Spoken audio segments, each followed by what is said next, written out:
શ્રી ગણેશાય નમઃ મિત્રો, આપ જોઈ રહ્યા છો આપણી યુટ્યુબ ચેનલ આશીર્વાદમાં આપ સૌનું સ્વાગત છે। આજે આપણે આ વિડીયોમાં સાંભળીશું અષાઢ વદ અમાસને દિવસે લેવામાં આવતું અને 10 દિવસ સુધી કરવામાં આવતું દશામાનું વ્રત। તો દશામાના વ્રત વિધિ તથા દશામાની વ્રત કથા વિશે આજે આપણે આ વિડીયોમાં સાંભળીશું। જો આપને મારો વિડીયો પસંદ આવે તો લાઈક કરજો, શેર કરજો અને પહેલી વાર જો આ વિડીયો આ ચેનલમાં જોઈ રહ્યા હોય સબસ્ક્રાઈબ કરજો, જેથી મારા નવા વિડીયોની માહિતી તુરંત આપ સુધી પહોંચે। જય જય દશામાં માડી સ્તુતિ કરતા નર નારી, શંકર હરણ સંપત્તિદાતા, સુખ શાંતિ સૌ રીતે આપે, વનવાંછિત સો ફલ દેતા, તમો કરતા ભક્તોના કામ। જય જય દશામાં માડી। પુત્રહીનોને પુત્ર આપીને, વાંજિયાના મેળા ટાણી, ધનવાંછિતને ધન આપીને, કોટ પૂરેમાં સૌના। જય જય દશામાં માડી। રોગીના રોગ દૂર કરતા, દુર્બળને કરતા બલિવાન, વીર વીણીના કોડ પૂરીને, કંથ મેળવે કૃપાથી। જય જય દશામાં માડી। આ દશામાનું વ્રત અષાઢ વદ અમાસને દિવસે લેવાય છે। વ્રત કરનારી સવારે નાહી ધોઈ વાર્તા સાંભળવી અને 10 દિવસ સુધી નકોડા ઉપવાસ કરવા અને જો આ ન થઈ શકે તો એકટાણું કરવું, માટીની સાંઢળી બનાવી તેનું પૂજન કરવું। 10મે દિવસે આ સાંઢળી જળમાં પધરાવી દેવી। 5 વર્ષ પૂરા થઈ આ વ્રતનું ઉજવણું કરવું। ઉજવણામાં ચાંદીની સાંઢળી ઢળાવી સુપાત્ર બ્રાહ્મણને દાનમાં આપવી। દશામાની વ્રત કથા। અષાઢ મહિનો આવ્યો, દિવાસાનો દિવસ આવ્યો। ગામની સ્ત્રીઓ ભેગી મળી દશામાનું વ્રત કરવા માટે નદીએ નાહવા ગઈ। નદીને કાંઠે રાજાનો રાજમહેલ હતો। ઝરૂખામાં બેઠેલી રાણીએ સ્ત્રીઓને જોઈ રાણીએ પોતાની દાસીને બોલાવીને કહ્યું કે જાતો પેલી સ્ત્રીઓ ત્યાં ભેગી મળીને શું કરી રહી છે? દાસી તો તરત જ નદી કિનારે ગઈને બોલી, બહેનો તમે બધા ભેગા મળીને આ શું કરી રહ્યા છો? એક સ્ત્રી બોલી, બહેન અમે દશામાનું વ્રત કરીએ છીએ। દાસી બોલી, આ વ્રત કેવી રીતે થાય? પેલી સ્ત્રી બોલી, 10 સૂતરના તાતણા લઈ 10 ગાંઠો બાળવી તથા એ ગાંઠોને કંકુના ચાંદલા કરવા। આ વ્રત કરવાથી શો લાભ થાય? આ વ્રત કરવાથી નિર્ધનને ધન મળે, સંતાન સુખ મળે। દાસી તો બધું જાણી લે રાણી પાસે આવી અને દશામાના વ્રતની વાત કરી।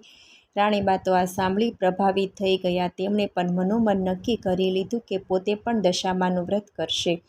રાતે સૂકતી વખતે રાણીએ આ વાત રાજાને કરી। રાજાએ વ્રત કરવાની ચોખ્ખી ના પાડી દીધી અને ઉપરથી તેને સંભળાવી દીધું કે તારે વળી શેની ખોટ છે? ધન દોલત સુખ સાહેબી રાજપાટ સંપત્તિ બધું જ તો છે, પછી તારે વ્રત શા માટે કરવું જોઈએ?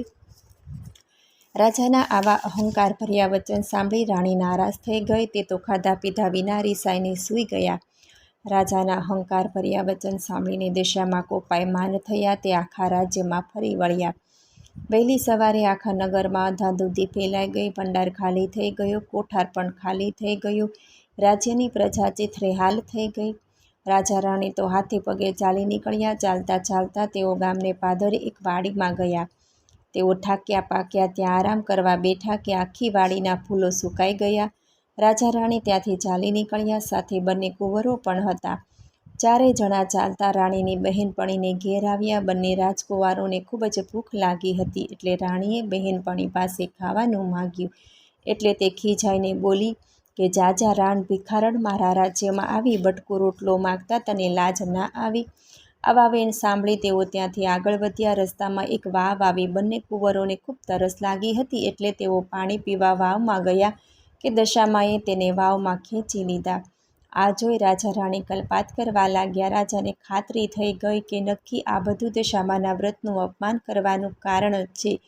રાજાને મનથી ખૂબ જ પસ્તાવો થવા લાગ્યો। તેમણે રાણીને આશ્વાસન આપતા કહ્યું, કલ્પાત ન કરો રાણી, જેને કુંવરો આપ્યા હતા તેણે લઈ લીધા છે। આપણી દશા ફરી ગઈ છે, સાચે દશામાં આપણા પર કોપ્યા લાગે છે। તેઓ કલ્પાત કરતાં કરતાં આગળ વધ્યા। રસ્તામાં રાજાની બહેનનું ગામ આવ્યું। રાજાએ પોતાની બહેનને સમાચાર મોકલાવ્યા અને પોતે ગામને પાદરે મુકામ કર્યો। બહેનને સંદેશો મળતા તેને લાગ્યું કે જરૂર ભાઈને કોઈ દુઃખ પડ્યું છે, નહીંતર હાથી ઘોડા અને રથ વગર તેઓ આવે જ નહીં। આમ વિચારી બહેનને સુખડી બનાવી, માટલીમાં સુખડી તથા સાવ સોનાનું સાંકળું મૂકી પોતાના ભાઈને મોકલાવ્યું। ભાઈને માટલું મળ્યું અને માટલી ખોલીને જોયું તો સુખડીની જગ્યાએ ઈંટોના ટુકડા થઈ ગયા અને સાંકળોનો સાપ થઈ ગયો। આ જોઈ રાજા વિચારમાં પડી ગયો। તેને થયું કે પોતાની સગી માચણી બહેન પોતાના ભાઈને મારી નાખવા તો ન જ ઈચ્છતી હોય. જરૂર આ દશામાંનો કોપ જ છે. આમ વિચારી રાજાએ તે માટલીને ભોંયમાં દાટી દીધી અને રાણીને લઈ તેઓ આગળ ચાલવા લાગ્યા. આગળ જતાં એક મોટી નદી આવી. નદી કાંઠે ચીભડાના વાડા હતા. રાણીએ ખેડૂતને કહ્યું, ભાઈ, અમને ખૂબ જ ભૂખ લાગી છે, એક ચીભડું ખાવા આપો તો સારું. ખેડૂતે તેને એક ચીભડું તોડીને આપ્યું. રાજા રાણીને નિયમ હતો કે સૂર્યનારાયણ અસ્ત થયા પછી ખાવું નહીં. તેથી રાણીએ ચીભડું સાલામાં સંતાડી દઈ સૂઈ ગયા. એવામાં અજાણ્યા સૈનિકો આવ્યા. પાસેના ગામના રાજાનું કુંવર રિસાઈને મોસાળ નાસી ગયો હતો. તેથી તે સૈનિકો તેને શોધતા શોધતા અહીં આવી ચડ્યા. તેમણે રાણીના સાલામાં કંઈક સંતાડેલું જોઈ બોલ્યા, બહેન, તમારા સાલામાં આ શું છે? અરે ભાઈ, આ તો ચીભડું છે. સૈનિકોએ તેને બહાર કાઢી બતાવવા કહ્યું. રાણીએ તો સાલામાંથી ચીભડું બહાર કાઢ્યું, પણ દશામાના કોપે તે ચીભડું કુંવરનું માથું થઈ ગયું. આથી સિપાઈઓ ખૂબ જ ગુસ્સે થઈ ગયા અને બોલ્યા, તમે જ રાજાના કુંવરને મારી નાખ્યો છે. આમ બોલી તેને દોરડાથી બાંધી પોતાના રાજા પાસે લઈ ગયા. રાજાએ પણ ગુસ્સે થઈ વગર વિચાર્યે તેને કેદખાનામાં પૂરી દીધા. આમ રાજા રાણી જેલમાં દુઃખના દિવસો પસાર કરવા લાગ્યા. સમય જતાં વાર લાગતી નથી. એવામાં અષાઢ મહિનો આવ્યો, દિવાસાનો દિવસ આવ્યો. રાણી થયું કે રાજાએ દશામાનું અપમાન કર્યું છે, તેથી અમારી આવી દશા થઈ ગઈ છે.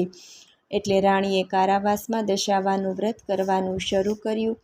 તેણે 10 દિવસ સુધી નકોડા ઉપવાસ કર્યા અને 10મે દિવસે માટીની સાંડળી બનાવી પૂજા કરી અને આદ્રસ્વરે માની સ્તુતિ કરી.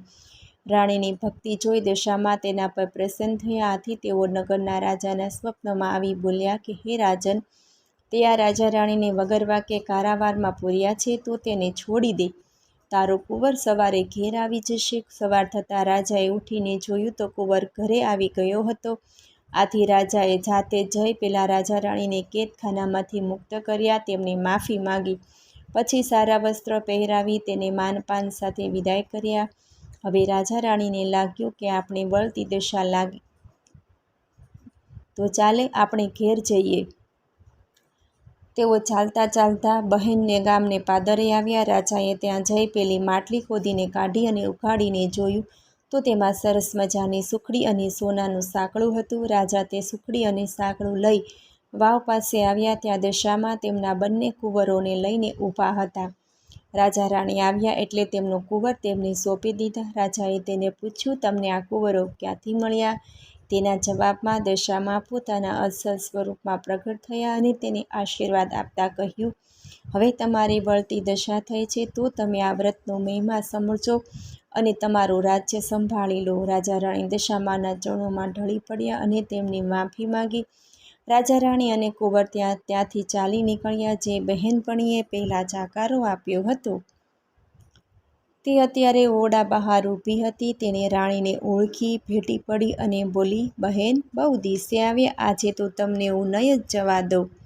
રાણીએ કહ્યું, જ્યારે મારી દશા કઠણ હતી ત્યારે તમે કટકો રોટલો આપ્યો ન હતો, તો તેથી હવે અમે અહીં રહીશું નહીં. આમ કહી તેઓ ત્યાંથી ચાલતા થયા.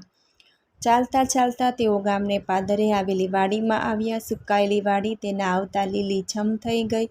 ગામમાં સમાચાર પહોંચ્યા કે રાજા રાણી દુઃખ વેઠીને પાછા આવે છે. તેમની વળતી દશા થઈ છે. ગામના લોકોએ વાસ્તે ગાસ્તે સામૈયું કરવું તેમને તેડી લાવ્યા. તેના રાજ્યમાં પહેલાં જેવું સુખ થઈ ગયું. રાજા રાણીએ 5 વર્ષ સુધી દશામાનું વ્રત કર્યું. વ્રત પૂરું કરી તેનું ઉજવણું પણ કર્યું.